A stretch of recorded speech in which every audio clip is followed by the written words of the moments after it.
Hi y'all, got another Olight package here I'm gonna unbox for y'all. Let's get into it and see what I got. By the way, I know what I got, but I'm not gonna share it until we see.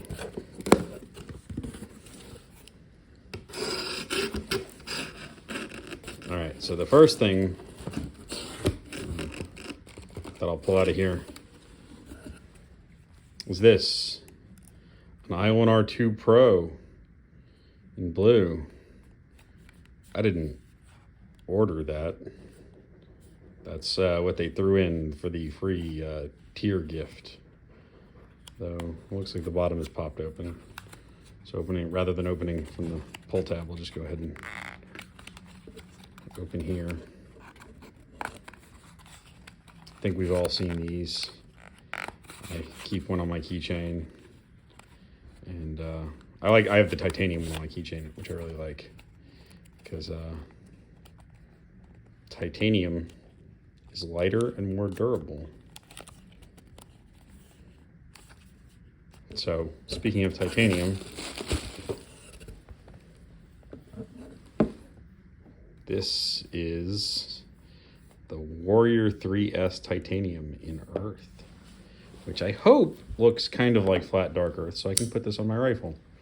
I have that Warrior X3 on there currently, but that is not a light, as in not heavy. That is not a light. Sorry about that, some technical difficulties. Since we're doing an unboxing, I didn't want to refilm what happened, so I just stopped and we're back. So I was saying that the Warrior X3 is not a light. It's thick with 4 Qs. So not only is the Warrior 3 a slightly smaller light, it's definitely of the same family, but it's a little bit smaller. But also making this out of titanium should save a little bit on the weight. And overall, this is more than a full ounce lighter.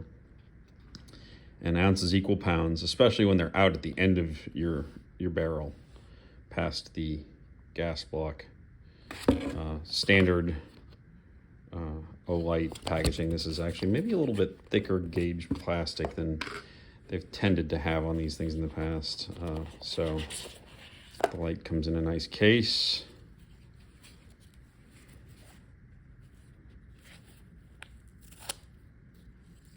And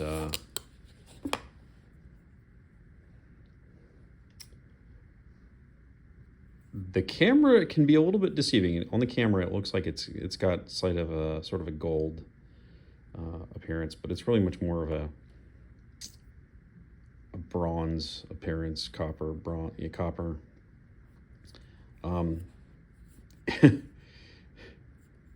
I will say this, now holding it, making this out of titanium does not save a tremendous amount of weight, and I realize exactly why. The reason is because the weight of this flashlight is the battery, and it has the same battery. Holding this is very light. This all here, probably the actual flashlight itself probably weighs half as much as the battery. Oh. So that would explain, but it's a full ounce and a hair lighter.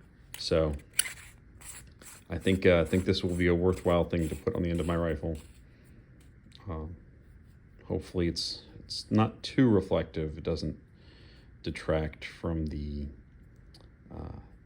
tactical nature of the rifle. I guess one other thing that this lacks is the ball bearings embedded into the bezel for breaking glass, which, when it's mounted to a rifle, isn't necessary. If I'm going to break glass, the barrel would be through the glass long before those ball bearings, those hardened ball bearings would be. So that probably makes the X3 a better choice to be able to carry, and this a better choice to mount on the rifle. So it is exceedingly bright, even though it's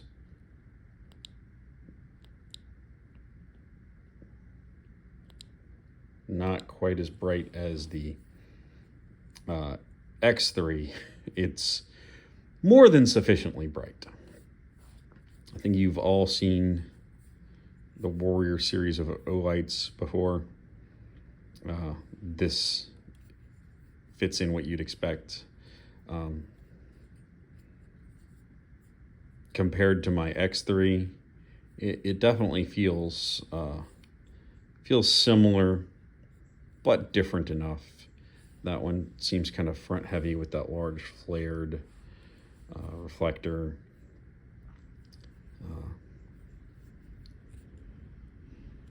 This one, the weight is the weighting in this one, you really feel it where that battery is.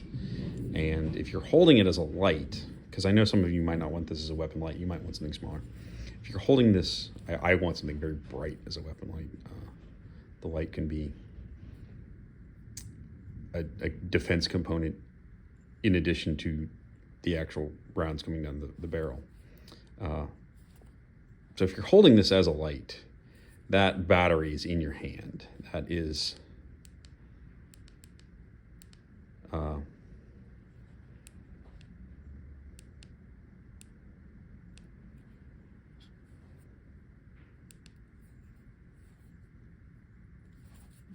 comfortable.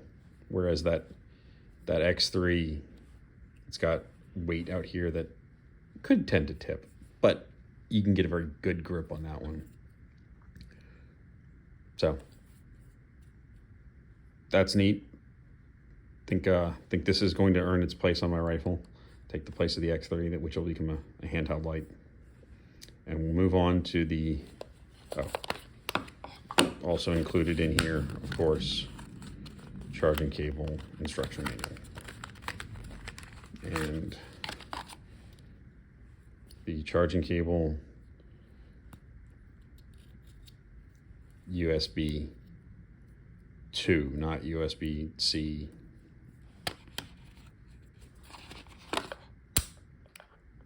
Though I have other cables that have that, so if I want to go that route. So pleased with that. Moving on. Last thing in the box, as we are moving into hurricane season, I thought it would be pertinent to get a better lantern. I have the Olantern Mini, and what I found is that in power outages, my daughter, who usually enjoys her O bulb, in power outages, suddenly she wants to tote around my lantern, and I think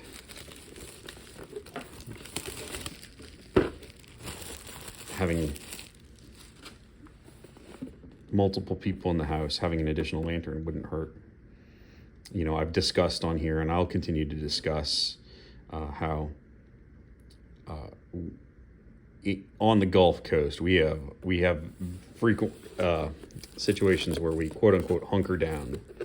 You have a lot of people that talk about bugging in, and then you have a very large component of people on the internet that say there is no such thing as bugging in. If there is any sort of disaster, you're going to be fleeing, you are going to be bugging out, you're going to be heading for the hills. Well, I have news for them. Where I live, there aren't any hills.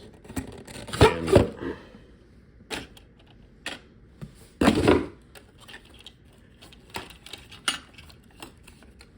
sometimes you have to ride the storm out.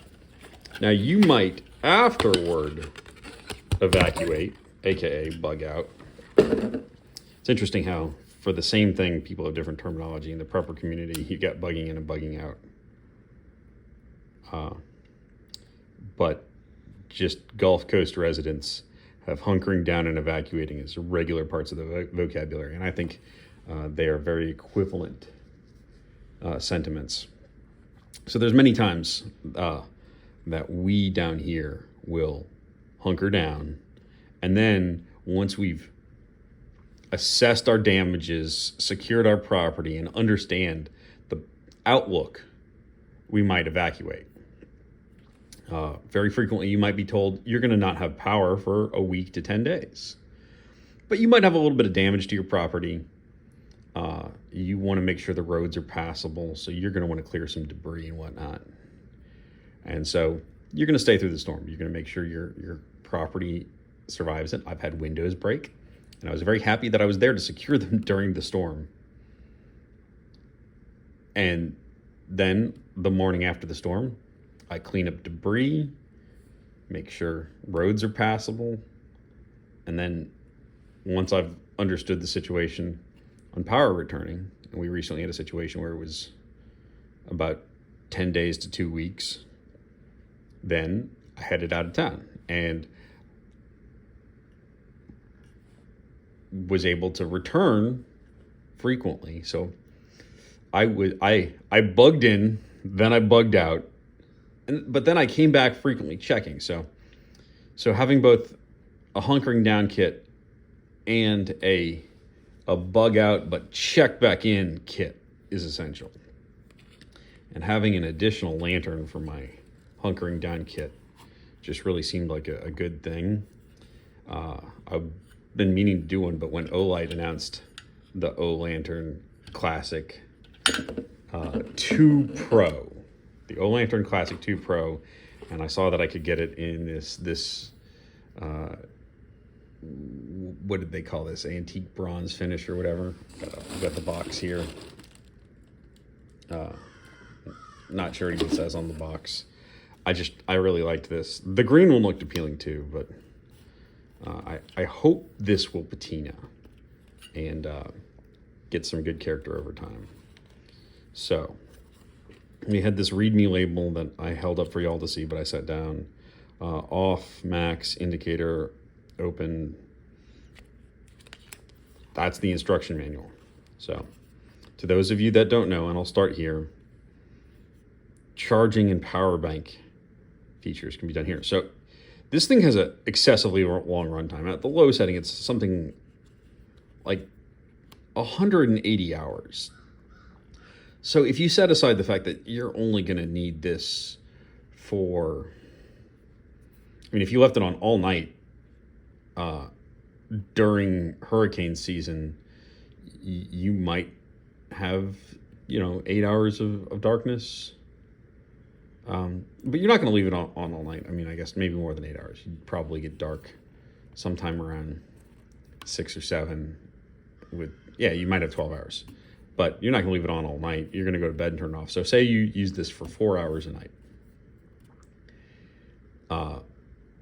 At 180 hours, you're more than 40 days without charging this. Now, you also might not have it at the lowest setting, but even in its high settings, it still has quite a long runtime. So you might want to use this additional battery capacity to charge devices like cell phones, other flashlights that you might take out with you and use the batteries on. Maybe you have a radio or something that you need to charge. So this seemed like a really, really nice feature. And it also, on the lowest settings, this is something that, to those of you that follow Technology Connections and the sister channel Technology Connectors know, that channel espouses the belief that at a low light intensity, you should have a warmer color temperature. And this does that. It actually, I think it might get a little warmer as it brightens up, but then it gets cooler as it reaches its maximum brightness. And then the light kind of saturates more around you. So this is really well designed in terms of the light output of this. So that's a nice satisfying click between off and on, and then a super smooth turn for the brightness control. Wow, I am impressed by this. Another thing to say is, so this looks like a light gauge metal, and it probably is. So it gives the impression of looking like it is not sturdy and solid, but A nice solid handle with a rubberized plastic grip. Solid bolts make this all feel pretty sturdy. These, I think, might be solid or filled, likely. Oh yeah, you can see that there's maybe some resin there. Maybe that's for light emission. But then it has this big battery in it, and it feels substantial. And so that makes this it feel like a quality product. It's got a unique look also. That looks like sort of a vintage but modern take on vintage look. Also, one thing that's interesting that you'll see is you can charge it from that USB on the front, but it also has the Olight's typical MCC connector if you'd like to charge from the bottom. So the more I hold this, the more impressed I get with it. I think this is going to be a very nice addition to my hunker down bug in kit. And then I have my new titanium weapon light. If they made one of these in titanium, I think a lot of nerds out there flashlight nerds would probably be a bit too excited. But on that note, it might be a bit too much material to make out of titanium, and it's got like curved surfaces that I know are harder to machine with titanium. So that's probably not something that's on the horizon, but overall, this is good. The green one probably good too. If this patinas, this might be better, but if this doesn't patina, it's sort of classic green enamel camping equipment look would be a solid choice. And also, yeah, I look at this and I think hunkering down, storm event, but many of you might look at this and think camping also, and I think this would be a great choice for camping. Particularly having the battery bank if you want some devices out there with you that you don't need to trek back to a car or anything to charge, or but you want to have some extended time that carries that device for more than one battery cycle. This might be a really nice choice. So this is my Olight haul from the current sale. It's still going on, so I suggest you go check that out. Some of these might be gone already. I'm not sure. I know they were very limited numbers, but go check it out. And I'll ask you to, do the internet video thing, hit like, hit subscribe, click on the little bell to get notifications. Doing all these things causes computers to whiz and buzz and whir, and algorithms to start chugging along and let them know that you like this video. You get more of these sorts of videos. Lets me know. I know what you like and can produce more of that. And it has this smaller little hanging hook. So do all those things. Hit like, hit subscribe, click the bell for notifications. Thank y'all. I'll look forward to seeing y'all again. Bye.